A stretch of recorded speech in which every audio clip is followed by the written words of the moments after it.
Online versus offline exam कौन है ज्यादा बेहतर। और अगर आपके बेडरूम में मौजूद है एक मिरर तो भैया हो जाइए सावधान, क्योंकि बहुत ही जल्द दे सकता है वो आपको टेरर। साथ ही साथ क्या कभी आपने सोचा है कि अगर एक जहरीला सांप खुद को ही काट ले तो भैया उसके साथ क्या होगा। तो 50,000वीं बार सेट मैक्स पर सूर्यवंशम को देखते हुए चलिए शुरू करते हैं आज के नॉलेजेबल अध्याय को। और अगर सेट मैक्स इसको कोई देख रहा है तो भैया मतलब क्या हीरा ठाकुर की तरह हम खून की उल्टियां करते तब इसके टेलीकास्ट को बंद करोगे तुम लोग। गजब टॉर्चर है।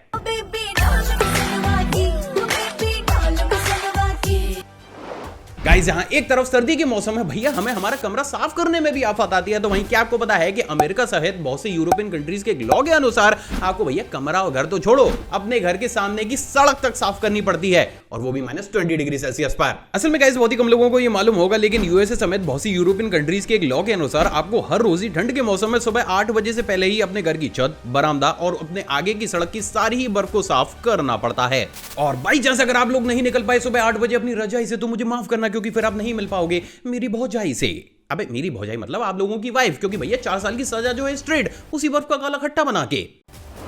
गाइस क्या आपको बताया कि प्रेजेंट डेट में चाइना में भैया टिकटॉक का बिजनेस इस कदर फल फूल रहा है जितना तो हमारे शादी में फूफा का मुंह नहीं फूलता। और उसी की तर्ज पर आप भी जानकर हिल जाएंगे, लेकिन सिर्फ यही इंडस्ट्री प्रेजेंट डेट में चाइना को हर साल लगभग 1 करोड़ रुपए का रेवेन्यू कमा कर देती है। और इसलिए अब प्रेजेंट डेट में चाइना में आपको जगह जगह पर कुछ इस तरीके से फेक टिकटॉक स्टार बूथ भी नजर आते हैं, जिसमें कुछ मॉडल्स कुछ इस तरीके से तैयार होकर ring light, lipstick, cream powder, iPhone और पता नहीं कौन कौन सी चीजें लेकर रोड साइड बैठी रहती हैं, जहां जाकर चीन के मस्त चिकने चिकने लौंडे चमकीली चमकीली वीडियोस बना सकते हैं।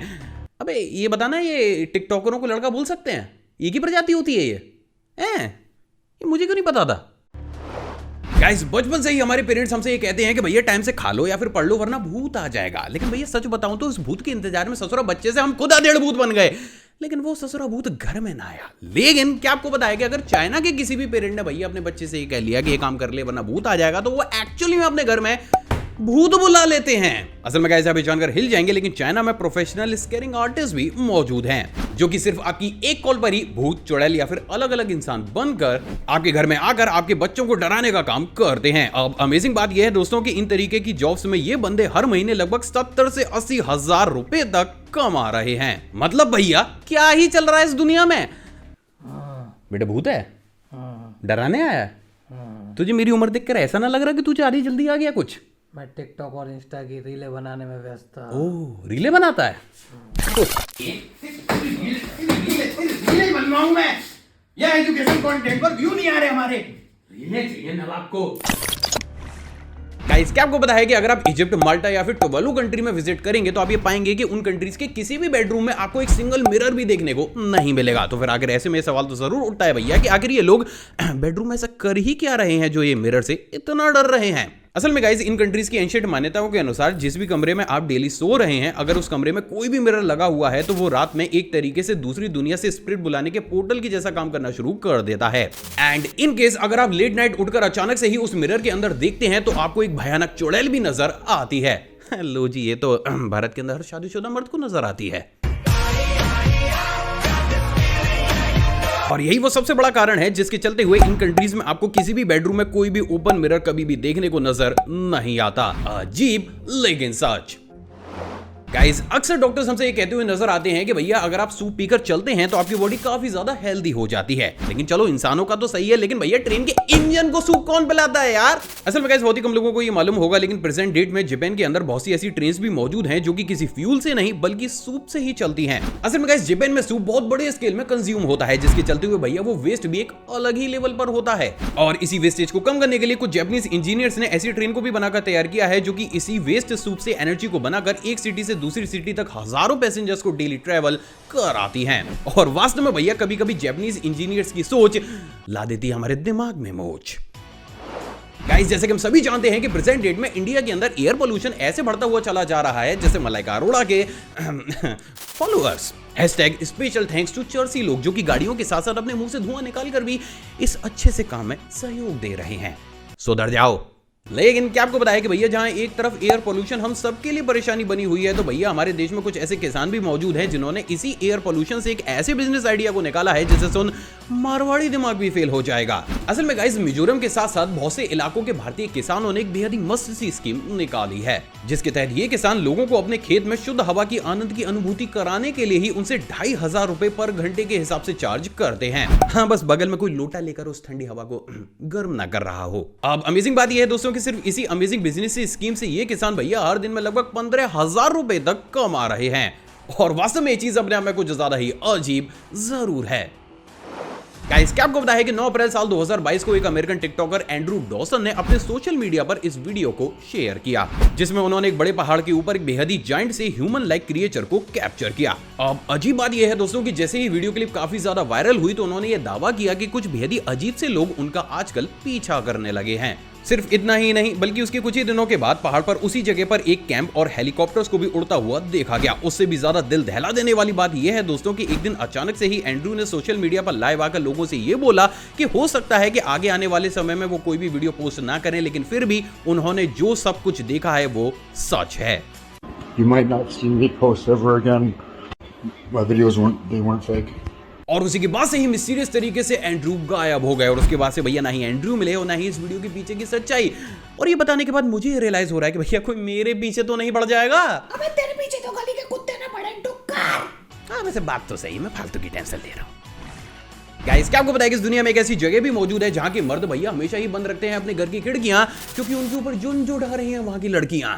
असल में गाइस, अभी जानकर हिल जाएंगे, लेकिन सैन मेरिनो में मौजूद फेटिनो एक ऐसी जगह है जहाँ की लड़कियां भैया चलते फिरते मर्दों को ही छेड़ देती हैं। सिर्फ इतना ही नहीं बल्कि भैया ये चीज अब वहां पर इस कदर बढ़ चुकी है कि भैया आपको दिन में एक भी मर्द सड़क पर घूमता हुआ नजर आता ही नहीं है। अब हैरानी की बात यह है दोस्तों कि वहां की गवर्नमेंट ने इस चीज को ठीक करने की बजाय मर्दों के सामने ही एक अजीब सा रूल निकाल दिया है, जिसके चलते हुए वहां के मर्द सिर्फ लेट नाइट ही घर के बाहर निकल सकते हैं, जॉब कर सकते हैं और डेली यूजेस की चीजों को खरीद सकते हैं।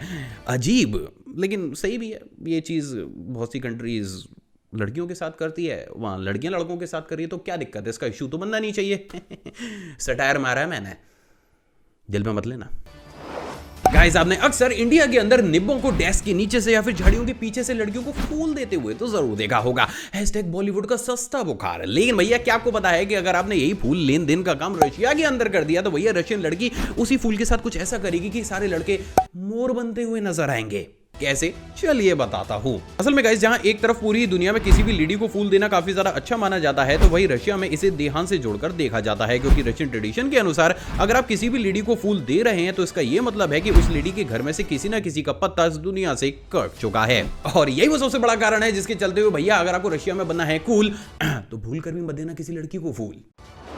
गाइस, क्या आपको बताया कि अभी हाल ही में फ्रांस इस पूरी दुनिया की इकलौती ऐसी कंट्री बन चुकी है जिसने भैया पूरे तरीके से साफ कर दिया है कि उनके स्कूल के अंदर जितने भी बच्चे पढ़ने आएंगे वो अपने लंच बॉक्स के अंदर शुगर, सॉल्ट, बटर और यहां तक कि अचार तक नहीं ला सकते। हाँ भैया, वही अचार जिसका इस्तेमाल हमारी स्कूलिंग में हमारी मम्मी ने इतनी बार किया होगा जितना लॉकडाउन में सलमान भाई ने अपने फार्म हाउस का नहीं किया है। अबे वो तक बंद कर दिया इन लोगों ने, पर क्यों? असल में गाइस, अभी जानकर हिल जाएंगे, लेकिन प्रेजेंट डेट में फ्रांस का यूथ काफी ज्यादा मोटा होता हुआ चला जा रहा है, जिसकी वजह से फ्रांस गवर्नमेंट को यह डर है कि उनका यूथ देखते ही देखते गुल से गुलगुला ना हो जाए। और यही वो सबसे बड़ा कारण है जिसके चलते हुए प्रेजेंट डेट में फ्रांस ने अपने बच्चों के लंच बॉक्स से ही इन सारी ही वेट गेनिंग चीजों को हटा दिया है। मतलब बाकी सब सही है यार, पर यह अचार वाला विचार मुझे कुछ अच्छा सा ना लगा। दूसरा वाला फैक्ट करंट अफेयर की टच पर है। क्या आपको पता है कि अभी हाल ही में कैप्टन शिवा चौहान सियाचिन में तैनात होने वाली पहली भारतीय ऑफिसर बन गई हैं? और ये क्वेश्चन आगे आने वाले एग्जाम्स के लिए काफी ज्यादा इंपॉर्टेंट है। एक जहरीला सांप अगर खुद को ही काट ले तो क्या होगा? अब इस चीज को बताने से पहले भैया मैं क्लियर कर दूं कि मेरा सांपों से मतलब स्नेक से है, ना कि उन दोस्तों से जो कि पैसे उधार लेने के बाद देते नहीं है। नहीं मतलब देखो, क्लियर करना बनता है ना, क्योंकि जिंदगी में हमारे तो सांप वही हैं। अबे अब तो दे दो। असल में गाइस, इस चीज को समझने के लिए हमें बहुत सी अलग अलग चीजों को समझना होगा और इसकी शुरुआत हम इस चीज से करेंगे कि अगर एक जहरीला सांप किसी दूसरे जहरीले सांप को काट ले तो क्या होगा। असल में गाइस, जब भी किसी भी सांप के अंदर कोई भी पॉइजन बनता है तो उसको न्यूट्रलाइज करने के लिए उसके अंदर एंटी वेनम भी बनता है, लेकिन ये वेनम और एंटी वेनम हर एक स्पीशी के लिए अलग अलग होता है। और इसलिए अगर एक जहरीली स्पीशी का सांप किसी दूसरी जहरीली स्पीशी वाले सांप को अगर काट ले तो उस पर भी ठीक वैसा ही असर होगा जैसा कि हम इंसानों पर होता है, और वो भी तुरंत ही tata bye bye goodbye कर जाएगा। लेकिन भैया, सांपों की जिंदगी भी अर्जुन कपूर के बॉलीवुड करियर की तरह है। सोच रहा जब लगता है कि जब ये बंदा एक अच्छी पिक्चर देगा ये तभी उतनी बड़ी फ्लॉप दे देता है। मां कसम, कुत्ते देखने गया था, 15 मिनट के बाद थिएटर में मैं से यार बन के इधर उधर घूम रहा था। अर्जुन भाई थोड़ा रिफंड मिल जाता तो गरीब हैं, व्यूज नहीं आ रहे कुछ तो गाइस अब बात अगर इसी कॉम्प्लिकेशन की जाए तो अगर एक जहरीला सांप खुद को ही काट लेता है तो उसके बाद वो जिंदा बचेगा या फिर नहीं, ये कुछ कंडीशंस पर निर्भर करता है। जैसे कि अगर उसने गलती से खुद को काटकर अपनी बॉडी का पूरा ही वेनम अपनी बॉडी में ही इंजेक्ट कर दिया है और वो सांप काफी ज्यादा पॉइजनस है तो भैया उसके बचने की चांसेस भी काफी ज्यादा कम होंगे। लेकिन अगर इससे उलट पॉइजन को उसने काफी ज्यादा कम इंजेक्ट किया है या फिर वो सांप इतना ज्यादा जहरीला है ही नहीं तो उसकी बॉडी में मौजूद एंटी वेनम पॉइजन को ब्लॉक करके उसको जिंदा रखने में मदद करेंगे। तो इन शॉर्ट आप ये कह सकते हैं कि एक जहरीला सांप अगर खुद को ही काट ले तब भी इस बात की कोई श्योरिटी नहीं होती है कि भैया वो जिंदा बचेगा ही। हाँ पता है कॉम्प्लिकेटेड है लेकिन ये सच है।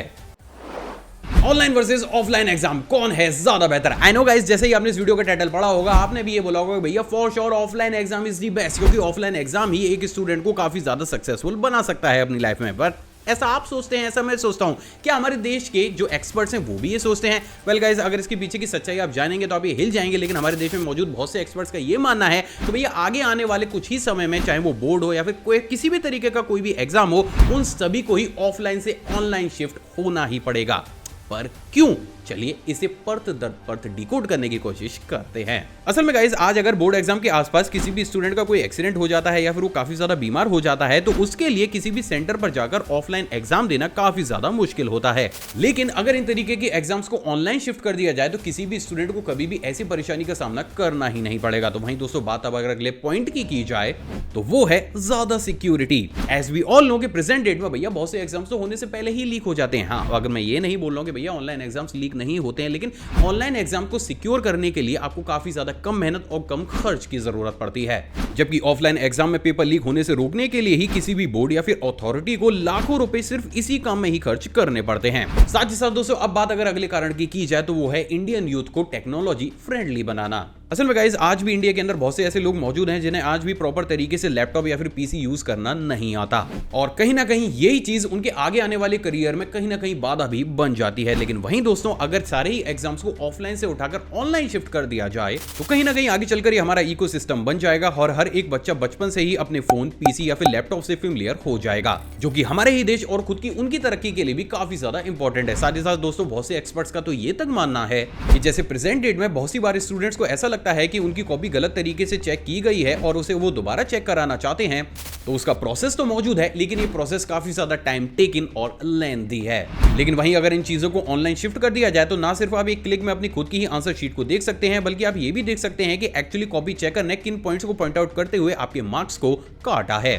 और यही वो सारे पॉइंट्स हैं जिसके चलते हुए बहुत से एक्सपर्ट्स कुछ ऐसा मानते हैं कि आगे आने वाले समय में जैसे ही वो ऑनलाइन एग्जाम्स के लिए एक ऐसे सिस्टम को बनाकर तैयार कर देंगे जिसमें स्टूडेंट्स ना ही चीटिंग कर पाएंगे और ना ही फालतू की मीम्स को भैया प्ले कर पाएंगे तो स्टूडेंट्स अपने आप ही इन चीजों को लेकर काफी ज्यादा सीरियस हो जाएंगे और देखते ही देखते ऑनलाइन एग्जाम हमारी जिंदगी का हिस्सा बन जाएंगे। और ये चीज काफी हद तक सही भी है क्योंकि बदलाव भैया हमारी जिंदगी में काफी ज्यादा इंपॉर्टेंस रखता है। वेल गाइस, आपको क्या लगता है क्या ऑनलाइन एग्जाम काफी ज्यादा अच्छे हैं या फिर ऑफलाइन एग्जाम या फिर भैया एग्जाम को ही देश से हटा दिया जाए? आप अपनी राय कमेंट सेक्शन में कमेंट करके जरूर बताइएगा क्योंकि मैं बहुत ज्यादा एक्साइटेड हूं आपके कमेंट्स को पढ़ने के लिए। आई होप दोस्तों आज का एपिसोड आपको पसंद आया होगा। अगर आपको वीडियो पसंद आए तो इस वीडियो को दिल करके लाइक, शेयर और कमेंट जरूर कीजिएगा। आप चाहें तो सीधा मुझे इंस्टाग्राम पर भी कांटेक्ट कर सकते हैं जिसके लिए गूगल पर जाकर आपको आगे थोड़ा टाइप करना है और गूगल देवता सीधा के सीधा आपको मेरी आईडी तक ले आएंगे। एक और फ्रेश का वाला एपिसोड में आपसे दोबारा मुलाकात होगी दोस्तों। जय हिंद।